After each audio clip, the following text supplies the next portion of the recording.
Hi everyone and welcome back. Today we're going to be talking about bulimia. Now, for those of you who know me, nice to have you here. For those of you who don't know me, my name is Kelly. And you might be saying, well, why are you talking about bulimia? Well, because I had it.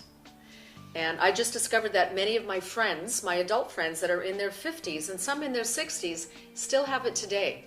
So I thought it was about time that I addressed the issue of bulimia. What is it? What causes it?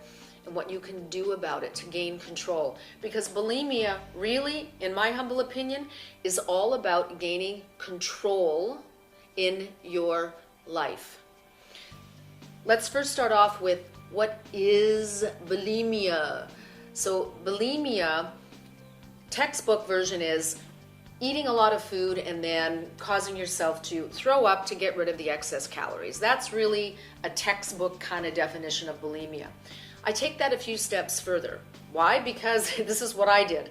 So bulimia to me is any type of cathartic activity, such as excessive eating, such as excessive exercising, like hours in the gym, and even excessive starvation. Anything that you do in excess to get rid of all of that food that you put in your mouth to try to get rid of the calories, because there is this obsessive behavior over it. Now, why do people do this? What is the cause of this? I can tell you about me. Growing up as a kid, I grew up in a very abusive household, and I grew up with parents who had issues around food.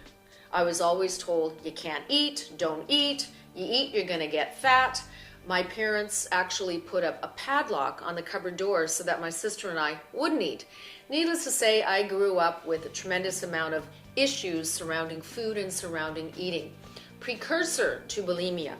So let's now fast forward, growing up as an adult, and I start having my own emotional stuff that's starting to come up.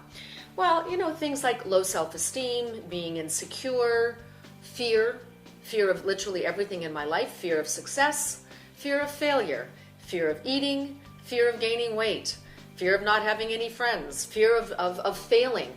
All of these issues I didn't want to face, so I decided to push them down, stuff them down deep inside my tummy.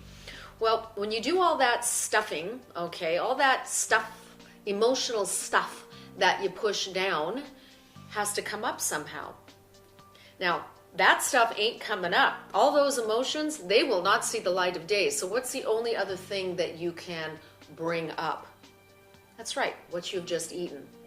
So I would go through bouts of emotional eating and then bouts of purging or bulimia, and bouts of emotional eating and then bouts of excessive starvation, and bouts of emotional eating and bouts of hours at the gym, all because I was not willing to deal with my emotional baggage that I was carrying around with me as a child.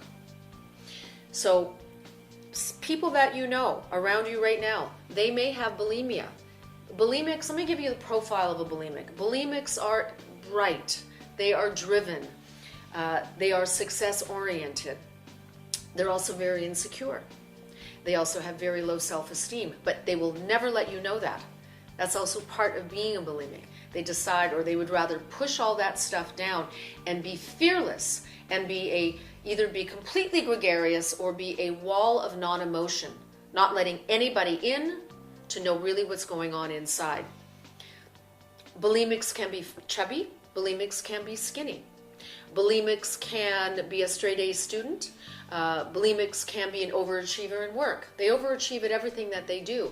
All of this driven, and the way I like to say it or describe it now, is to run away from their emotional demons, not willing to look at the demons that lay inside. So for me growing up as a child, the reasons why I was a bulimic is I was afraid to make a mistake. I was afraid to speak. I was afraid to get into trouble. I was afraid to come home with bad grades. Fear was a driving force of my bulimia.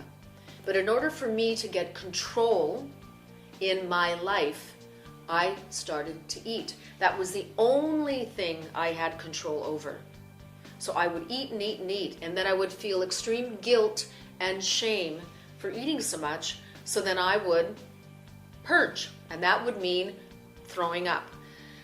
Took me a long time to face my demons. In fact, it got so bad, I would never let anybody see me eat in public.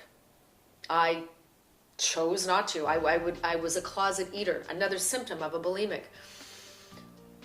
I took action and I decided to get help on this. So I went to a therapist.